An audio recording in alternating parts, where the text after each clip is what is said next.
हबलू नाम का लड़का अपने माता पिता के साथ रहता था। हबलू के 2 छोटे छोटे भाई बहन थे और उसका परिवार बेहद ही गरीब था। माता पिता कपड़े धोने का काम करते थे, जिससे उनका गुजारा बड़ी ही मुश्किल से चलता था। कुछ दिनों से हबलू के माता पिता की तबीयत खराब होने की वजह से उसे ही नदी पर जाकर कपड़े धोने पड़ते थे।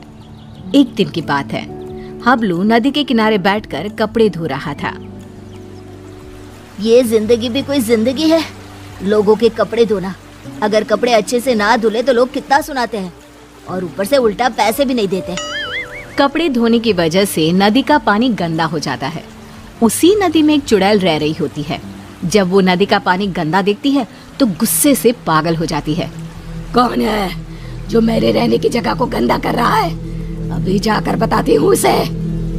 हबलू नदी में कपड़े धोकर उन्हें वहीं पेड़ से बंधी रस्सी पर सूखने के लिए डाल देता है और वहीं पेड़ के नीचे कपड़े सूखने तक उनका इंतजार करने लगता है। हबलू को पता ही नहीं चलता कि बैठे बैठे कब उसकी आंख लग गई और कुछ ही देर में चुड़ैल भी नदी से निकलकर आ जाती है। कौन है जिसने मेरे रहने की जगह को गंदा किया है? तभी चुड़ैल की नजर रस्सी पर सूख रहे कपड़ों पर पड़ती है। अरे वाह, ये कपड़े तो बड़े ही सुंदर सुंदर है और ये साड़ी कितनी खूबसूरत लग रही है।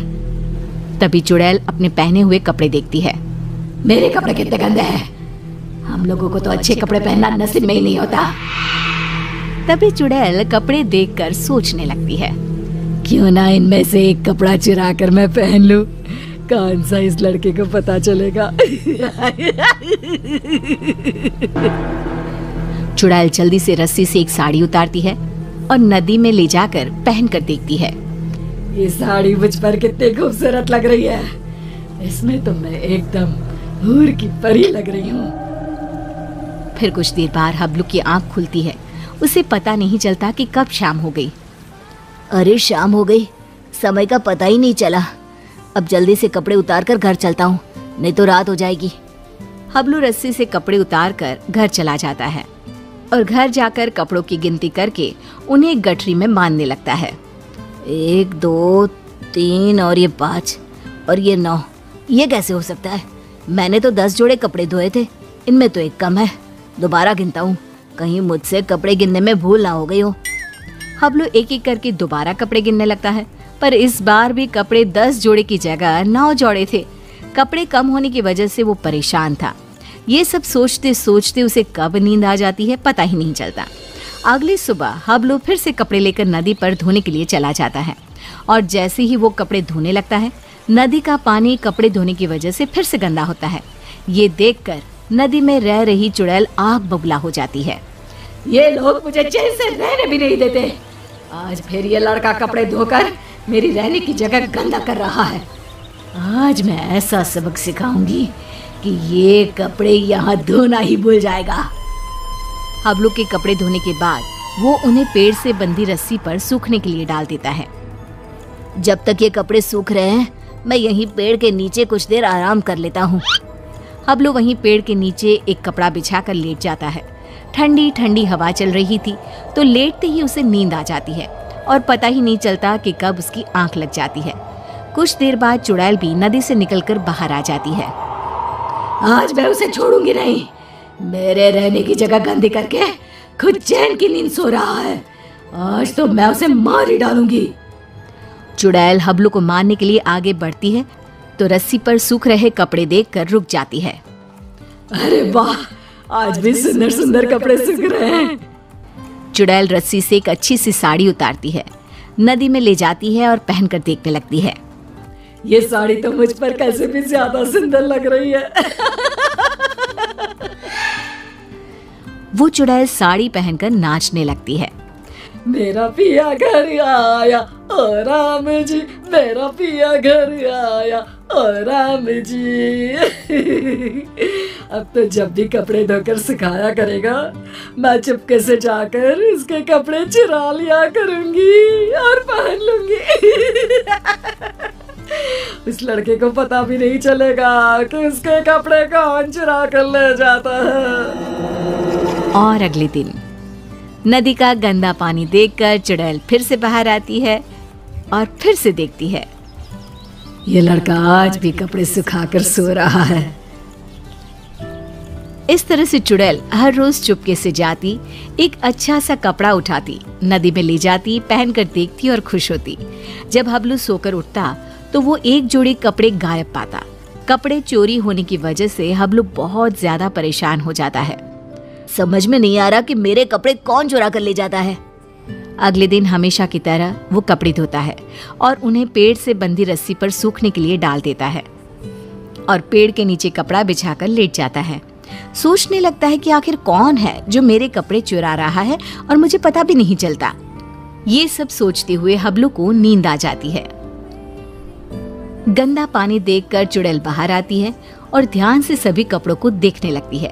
तभी उसे एक लाल रंग का सुंदर सा लहंगा पसंद आता है और वो उसे अपने ऊपर लगाकर देखने लगती है। ये लहंगा तो बहुत ही सुंदर है, इसे पहनकर तो मैं रानी लगूंगी, रानी। इस लहंगे को पहनकर अपनी चुड़ैल सहेलियों को जाकर दिखाऊंगी। जब वो मुझे इस लाल लहंगे में देखेंगी तो मुझसे जल बुझ जाएंगी। इससे पहले कि ये लड़का सोकर उठे, मुझे ये लहंगा चुराकर नदी में ले जाना चाहिए। फिर वो चुड़ैल वो लाल लहंगा उतारती है और तभी हबलू की आंख खुल जाती है। वो चुड़ैल को देखकर डर जाता है और फिर से वापस अपनी आंखें बंद कर लेता है। बाप रे, ये तो चुड़ैल है। अच्छा, तो यही हर रोज मेरे कपड़े चुरा कर ले जाती है और मुझे पता भी नहीं चलता। फिर वो जैसे ही लहंगा नदी में ले जाने लगती है। अरे, ये लहंगा लेकर कहाँ जा रही है? ये लहंगा तो जमींदार की पत्नी का है। अगर मैंने उसे लहंगा नहीं लौटाया तो वो मुझे जमीन में जिंदा ही गड़वा देगा। नहीं, वो लहंगा मुझे चुड़ैल से वापस लेना ही होगा। पर कैसे, समझ में नहीं आ रहा। वो लहंगा मैं चुड़ैल से लूं तो कैसे लूं? हबलू बाकी के कपड़े उठाकर घर ले जाता है और रात को लेटा हुआ चुड़ैल से पीछा छुड़ाने की सोचता रहता है। तभी उसके दिमाग में एक तरकीब आती है। हाँ, ये ठीक रहेगा। इससे चुड़ैल कपड़े भी नहीं चुराएगी और हमेशा के लिए वहाँ से चली भी जाएगी। फिर जैसे ही सुबह होती है, हबलू हमेशा की तरह कपड़े धोकर रस्सी पर सूखने के लिए डाल देता है और पेड़ के नीचे जाकर सोने का नाटक करने लगता है। लगता है आज फिर इस लड़के ने कपड़े धोए हैं। चुड़ैल नदी से निकलकर बाहर आती है तो देखती है कि रस्सी पर केवल आज दुपट्टे ही दुपट्टे सूख रहे हैं। ये क्या, आज सिर्फ दुपट्टा? कोई बात नहीं, आज मैं इसे ही ओढ़ लेती हूँ। जैसे ही चुड़ैल रस्सी से दुपट्टा उतार कर उड़ती है, उसके पूरे शरीर पर खुजली होने लगती है। मर गई रे, ये मुझे खुजली क्यों हो रही है? अरे कोई तो कुछ तो करो। हबलू आंखें बंद करके सब कुछ देख रहा होता है। अब आएगा मजा। बड़ा रोज कपड़े चोरी करके पहनती थी, अब पहन कर देख कपड़े। आज इस चुड़ैल को पता चलेगा कपड़े चोरी करके पहनने का नतीजा। आज के बाद ये कपड़े चोरी करना भूल जाएगी और फिर कभी जिंदगी में किसी के कपड़े नहीं चुराएगी। चुड़ैल इधर उधर भागने लगती है। खुजली, खुजली, अरे बचाओ, मेरे शरीर पर खुजली हो रही है। अरे मर गई मैं। अरे कोई तो मुझे बचाओ, मुझे नहीं पहनना ये दुपट्टा। अरे इससे तो मेरे शरीर में खुजली होने लगी है। अरे मुझे नहीं चाहिए इस लड़के के कपड़े। और चुड़ैल नदी में जाती है और सारे कपड़े लाकर वहीं डालकर भाग जाती है। और फिर वो हबलू तो क्या, किसी और को भी कभी परेशान नहीं करती।